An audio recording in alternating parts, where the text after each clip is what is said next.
नमस्कार, मैं हूं प्रशांत द्विवेदी। आप देख रहे हैं S7 न्यूज का विशेष कार्यक्रम संवाद। हमारे साथ में मुंबई से पंडित बालकृष्ण जी जुड़ गए हैं, जिनसे हम लोग संवाद के तहत खास बातचीत करेंगे।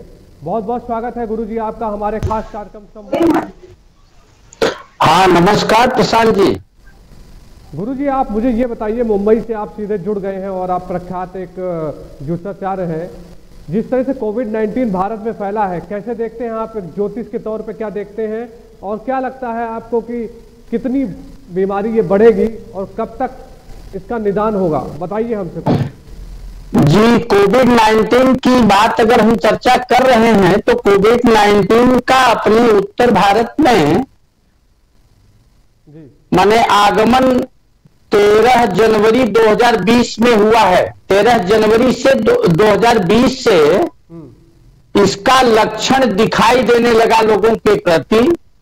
अब ये 2020 को अगर हम न्यूमरोलॉजी के आधार पर 2020 को अगर हम न्यूमरोलॉजी के आधार पर देख रहे हैं तो 2020 की संख्या में 4 का योग आता है और इस 4 की योग को न्यूमरोलॉजी में राहु का अंक कहा जाता है। और यह राहु का अंक इसलिए कहा जाता है, और यह 2020 में ही जो 2019 का लास्ट में ग्रहण था, सूर्य ग्रहण था, उसी के बाद में कोरोना दस्तक दिया है। और वैसे ही 13 की संख्या अपने भारत के लिए अशुभ सूचक माना जाता है। 13 की संख्या को भी अगर एक अंक में हम जोड़ेंगे तो 3 और 1 4 की संख्या आएगी, जो राहु से कनेक्ट करता है। और राहु संक्रमण का कारक माना जाता है। और उसके साथ में शुक्र का कॉम्बिनेशन जब हुआ है, अवस्था में फैलाता है। शुक्र वायरस फैलाता है जो कि हवा के माध्यम से, हवा की व्यवस्था के आधार पर वो संक्रमित करता है लोगों को। ये 2020 जब अपने समाप्ति की ओर धीरे धीरे जा रहा है, तभी ये 2020 के लास्ट तक ये अपने उत्तर भारत में चलेगा। ये कोरोना वायरस अंतिम व्यवस्था में तो समापन होने वाला नहीं है, लेकिन इसको मनुष्य अपने साथ में लेकर के चलेंगे तभी उसकी प्रक्रिया से एक्टिवेट हो पाएंगे। अब रही बात ये धीरे धीरे उत्तरोत्तर समय अनुकूल आ रहा है। जैसे श्रावण का महीना आप देख लीजिए, अभी श्रावण का महीना चल रहा है और श्रावण के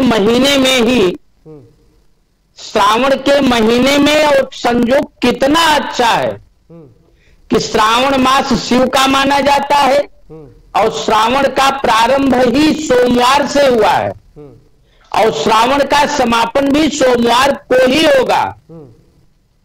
इस श्रावण महीने में 5 सोमवार पड़ रहे हैं। इन 5 सोमवार में अजूबे संयोग हैं जो संक्रमण को समाप्त करने की क्षमता रखते हैं।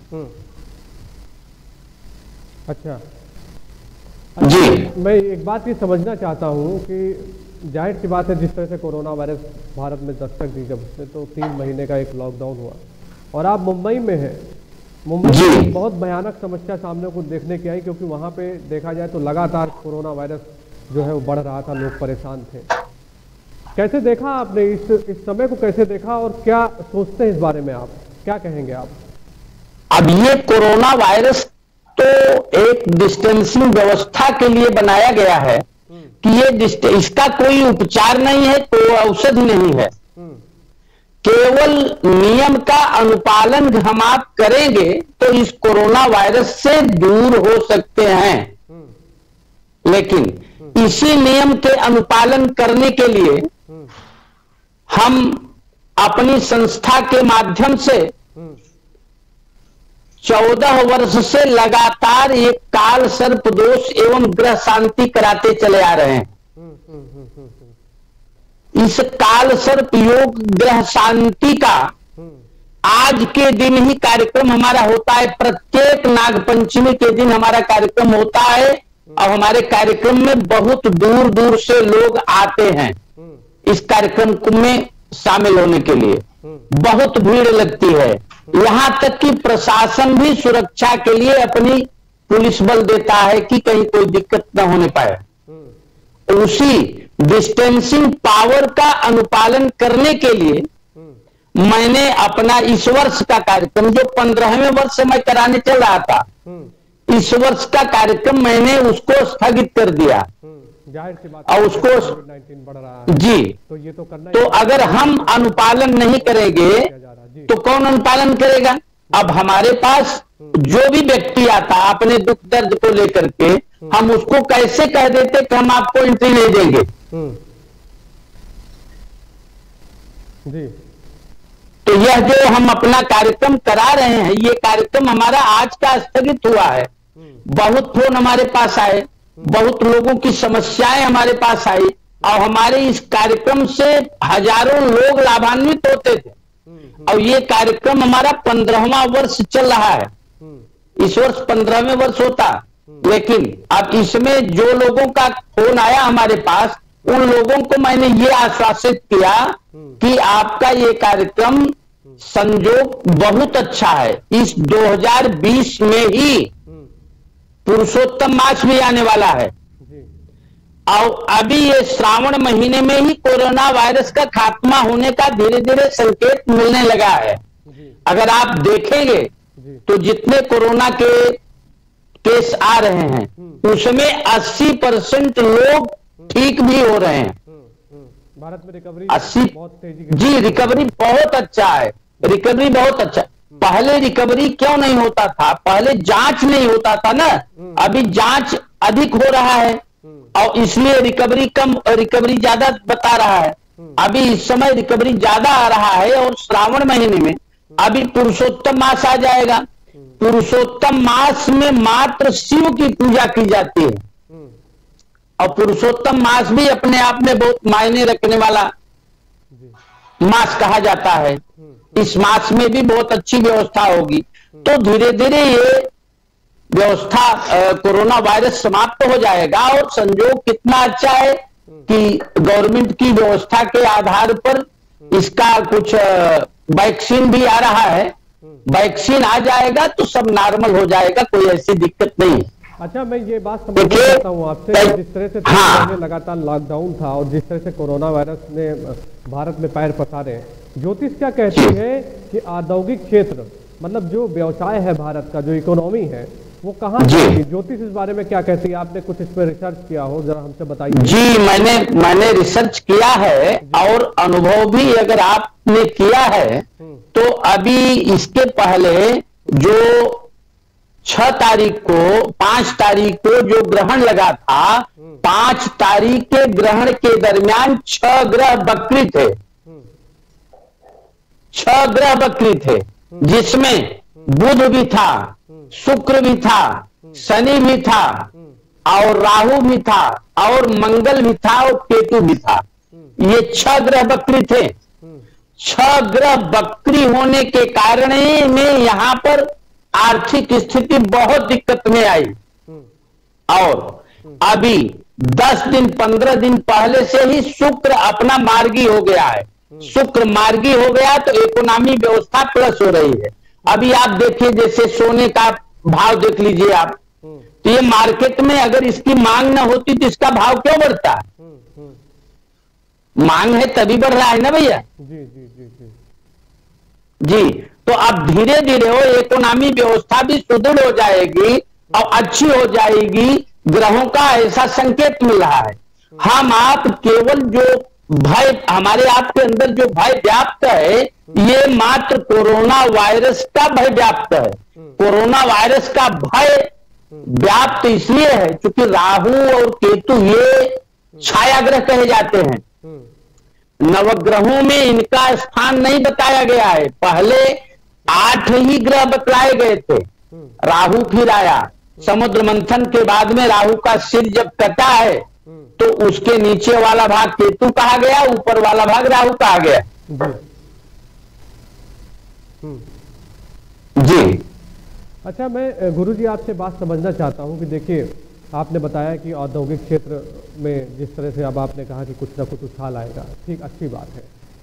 निश्चित है कि नवंबर दिसंबर तक बहुत अच्छा उछाल आएगा, इसको आप देख लीजिएगा। अक्टूबर से ही इसकी प्रतिक्रिया मिलने लगेगी आपको। जी।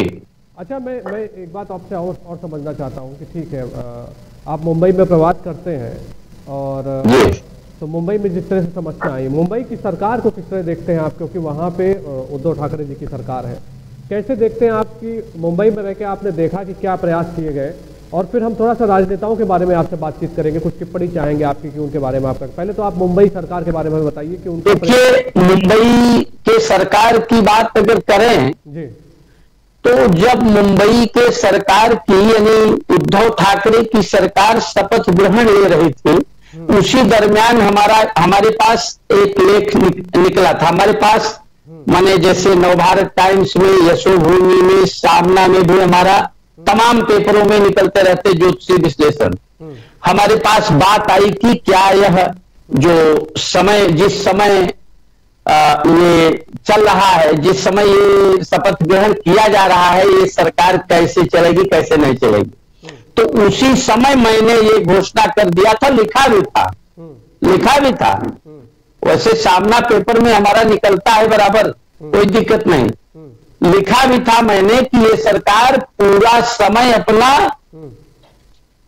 बिताएगी नहीं, कोई न कोई दिक्कत, और दिक्कत आप देख लीजिए, सबसे बड़ी चुनौती इनको कोरोना वायरस दिया है, और इससे पूरे देश के लोग, पूरे समाज के लोग ये सोच रहे हैं कि ये दिक्कत में पड़ रही है। अब ये है कि राम को बन कहते ही तो अपयश जो होना है वो तो होगा ही, विधि का विधान।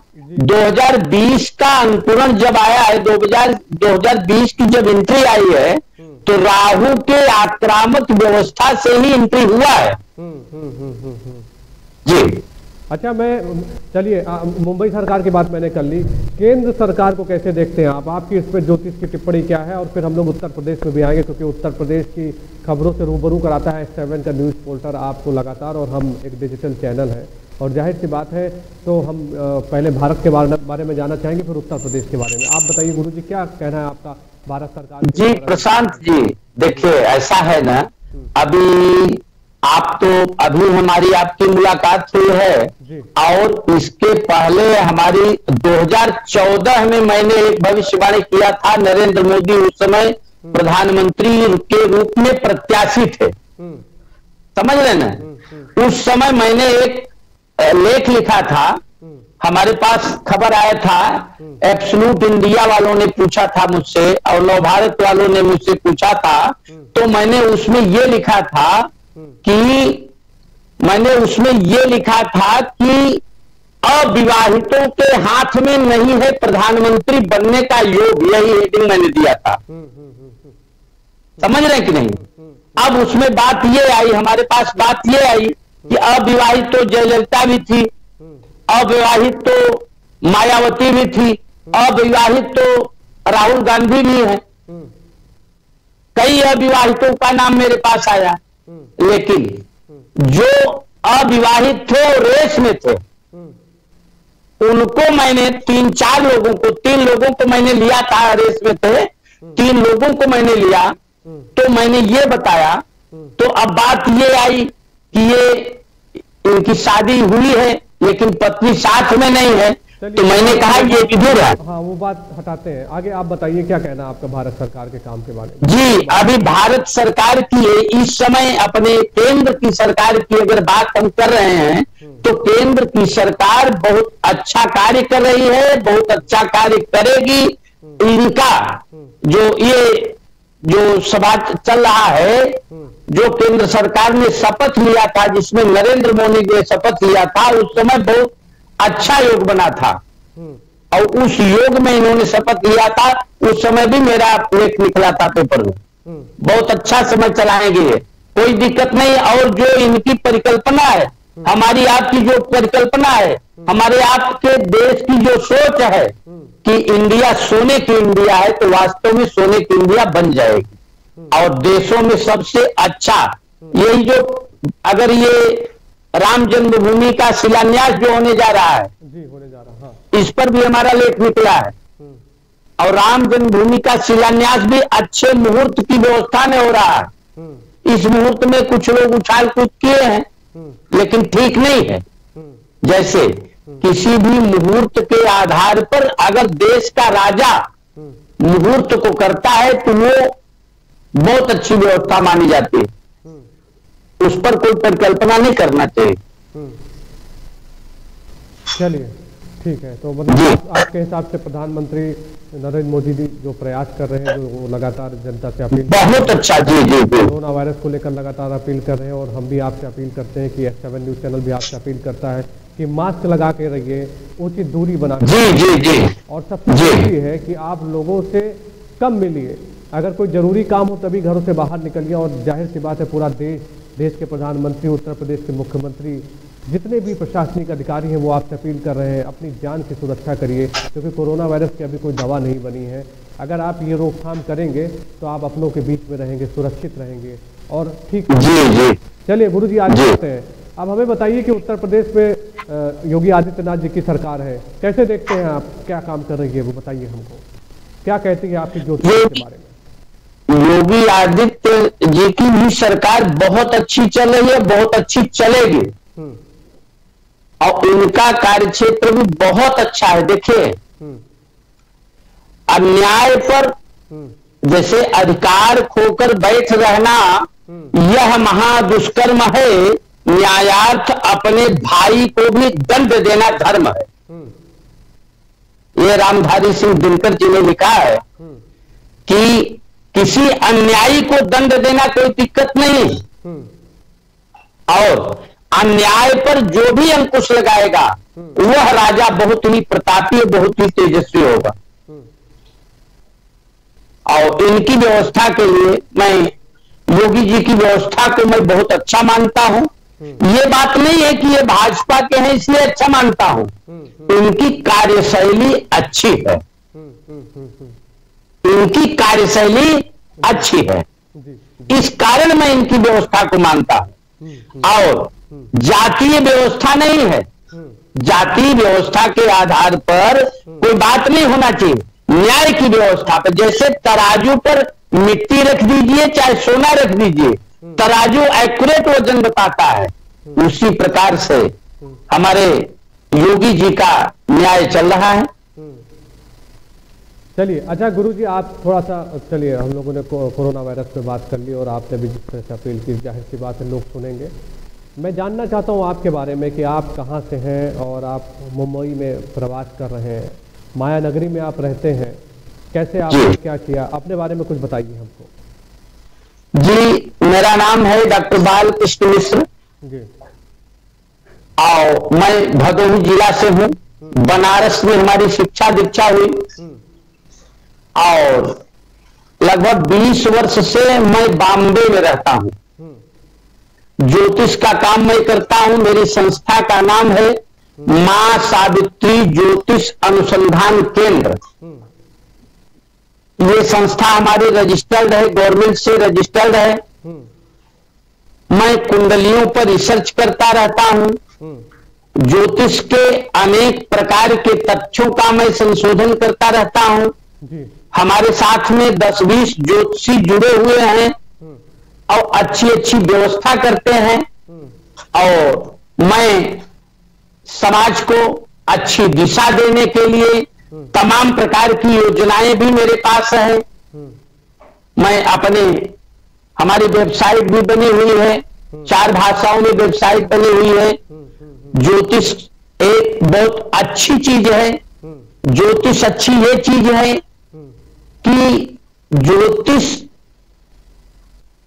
जीवन का नेत्र माना जाता है, क्योंकि ज्योतिष को शास्त्र में बताया गया है कि ज्योतिष जीवन में सही मार्ग दिखाता है और ज्योतिषी कर्म व्याधि से मुक्ति दिलाता है।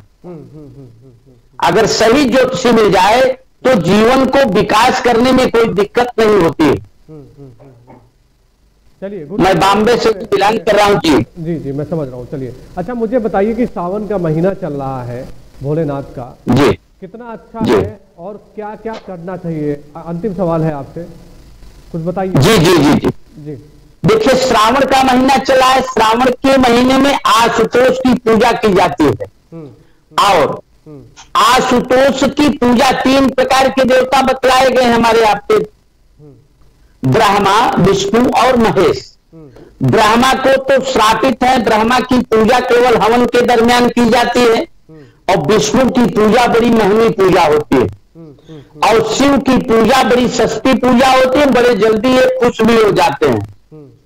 इनकी पूजा करने के लिए शिवालय पर जाकर के जल चढ़ाइए, बेलपत्ती चढ़ाइए, दूध चढ़ाइए, अगर है तो घी चढ़ाइए, मीठा चढ़ाइए, फल चढ़ाइए। यदि कुछ भी नहीं है तो बेलपत्ती लेकर के वही चढ़ा देने से, क्योंकि शास्त्र ये कहता है बेलपत्ती भी नहीं है तो शिवालय पर बैठ करके शिवालय के मंदिर के सामने आप बोल दीजिए, ओम नमः शिवाय बोलिए, क्योंकि शास्त्र ये कहता है कि शिवेति मंगलम नाम यस्य वाचि प्रवर्तते भस्मी भवन्तु सद्यस्तु महापातक कोटयः। शिव का परम मंगल नाम यदि कोई व्यक्ति अपनी वाणी से निकाल देता है तो उसके करोड़ों जन्म के पाप जल करके अपने आप नष्ट हो जाते हैं। यदि आपके पास संजोग से, सौभाग्य से बेलपत्ती मिल गया तो बेलपत्ती को लेकर के यदि शिव जी को चढ़ा देंगे, यदि बेलपत्ती आपने देख लिया उसका भी फल है, हाथ से स्पर्श कर लिया उसका भी फल मिलेगा आपको। यदि आप अपने हाथों से शिव जी की पिंडी पर रख देंगे तो उसका अनंत गुना फल मिलेगा। शास्त्र प्रमाणित करता है क्या कि दर्शनम बिल्व पत्रस्य स्पर्शनम पाप नाशनम अघोर पाप संहारम बिल्व पत्रम शिवार्पणम। बेलपत्ती देखने मात्र से पाप समाप्त हो जाता है। यदि स्पर्श आपने कर लिया तो स्पर्श करने से और ज्यादा पाप समाप्त हो जाता है। यदि अपने हाथों से उठा करके शिव की पिंडी पर रख दिया तो अनेक जन्मों के पाप भी जल करके नष्ट हो जाते हैं। अब रही बात ये, बेलपत्ती में कई पत्तियां होते हैं, 3 पत्तियां तो मुख्यतः होती ही हैं, 11 पत्तियों तक के बिल्वपत्र देखे जाते हैं। उनका सबका अलग अलग महात्म्य है, लेकिन आज अभी इस समय हम आपको 3 पत्तियों का महात्म्य बता रहा हूं। त्रिदलम त्रिगुणाकारम त्रिनेत्रम च त्रिरायुधम त्रिजन्म पाप संहारम बिल्वपत्रम शिवार्पणम। 3 त्रिदलम, 3 दल हैं, दल माने पत्तियां। त्रिगुणाकारम, 3 आकार हैं, तीनों पत्तियां सेम नहीं होती। त्रिनेत्रम, ये शिव के 3 नेत्र भी कहे जाते हैं। और त्रिजन्म पाप संहारम, यदि ये 3 पत्तियां शिव जी को समर्पित कर देते हैं तो हमारे आपके 3 जन्मों के पाप भी नष्ट करने की क्षमता इसमें है। 3 जन्मों को पाप को समाप्त करने का आयुध का काम करता है। इसलिए शंकर जी को बिल्वपत्र चढ़ाना आवश्यक माना जाता है। जी, अभी तो घर पे ही चढ़ाएं, कुल मिला के पूजा पाठ जो भी हो घर पे ही करें। जी, घर पे ही करिए, कोई दिक्कत नहीं। देखिए, ओंकारम बिंदु संयुक्तम नित्यम ध्यायन्ति योगिनो। हमारे पास फोन ऐसे आते हैं कि लोग मंदिर खुले नहीं हैं, हम बिल्वपत्र चढ़ाएं कैसे? केवल शिव का नाम लेने मात्र से शिव जी आपके सामने उपस्थित हो जाएंगे। बहुत बढ़िया जी, समझ रहे ना? जैसे सती के पिता दक्ष ने सती के स्वयंवर में शिव जी को आने के लिए बहुत रोकथाम किया था, लेकिन सती के मन में यह विश्वास था क्या कि दैवाधीनम जगत सर्वम मंत्राधीनम तु देवता ते मंत्रा ब्राह्मणाधीना तस्मात् ब्राह्मण देवता। देखिए, मनुष्य को बार बार बुलाना पड़ता है और देवताओं को एक बार भी नहीं बुलाना पड़ेगा, और वो देवता बिना बुलाए आ जाते हैं, केवल हृदय से स्मरण होना चाहिए। तो सती ने उस स्वयंवर में हृदय से स्मरण केवल किया था शिव जी का, और शिव जी की एक स्टेच्यू बनी थी, उसी स्टेच्यू को, पत्थर की मूर्ति को माला पहना दिया था, उसमें से सदैव शिव जी निकल करके आ गए थे। तो व्यक्ति के अंदर विश्वास होना चाहिए, जैसे मंत्रे तीर्थे द्विजे देवे दैवज्ञ वेखजे गुरु यादृशी भावना यस्य सिद्धिर भवति तादृशी। मंत्र में, तीर्थ में, देवता में और दैवज्ञ यानी ज्योतिषी में जिस प्रकार से जिसका विश्वास रहता है, उसी प्रकार से उसे सिद्धि मिलती है। बहुत बढ़िया गुरुजी, आपने बहुत अच्छी बातें बताई और आपका बहुत बहुत धन्यवाद है कि आप हमारे लाइव संवाद कार्यक्रम में आप आए और आपने एक ज्योतिष के तहत बताया कि किस तरह से अपने भारत की स्थितियां बदलेंगी और किस तरह से कोरोना वायरस का भी समाप्त होगा। आपकी ज्योतिष और आपको बहुत बहुत शुभकामनाएं, बहुत बहुत साधुवाद आपका कि आप S7 के संवाद कार्यक्रम में जुड़े। बहुत बहुत धन्यवाद आपका। जी, आपके लिए भी मैं ये कह रहा हूं कि आपने मुझे उस काबिल समझा, उस योग्य समझा कि आपने समय लिया। बहुत बहुत धन्यवाद, बहुत बहुत साधुवाद। चलिए, बहुत बहुत धन्यवाद आपका गुरुजी। तो हमारे साथ में बिल्कुल होगी, तो हमारे साथ में मुंबई से सीधे पंडित बालकृष्ण मिश्रा जी जुड़े थे, जिन्होंने बताया कि किस तरह से अपनी ज्योतिष के माध्यम से आप घर पे पूजा कर सकते हैं, और उन्होंने बताया कि उनकी ज्योतिष क्या कहती है। मैं आपसे साफ तौर से बात कहता हूँ और निवेदन कहता हूँ कि माना कि वक्त बुरा है, लेकिन वक्त ही जो आपको है जो जीना सिखाता है, क्योंकि समय आपको बताता है कि आपको कैसे रहना है। अगर वक्त बुरा है तो वक्त के साथ में चलिए और कोशिश करिए कि इस कोरोना वायरस बीमारी से दूर रहिए। इसलिए आपसे मैं अपील करता हूँ, मेरी टीम पूरी अपील करती है, S7 न्यूज़ चैनल की पूरी टीम आपसे अपील करती है कि आप मास्क लगाइए, दूरी बनाइए, कम से कम घरों से बाहर निकलिए और ख्याल रखिए सबका, क्योंकि बीमारी है, इसकी अभी कोई दवा नहीं बनी है।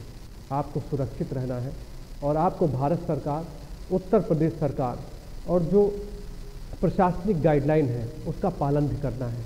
दूरी बनाना है, बाज़ारों में नहीं जाना है और अपने को सुरक्षित रखना है, अपने साथ साथ समाज को भी सुरक्षित रखना है। इसलिए S7 न्यूज़ चैनल आपसे अपील करता है कि भारत सरकार और उत्तर प्रदेश की सभी गाइडलाइनों को आप फॉलो करिए। संवाद में फिर होगी आपसे मुलाकात। नमस्कार।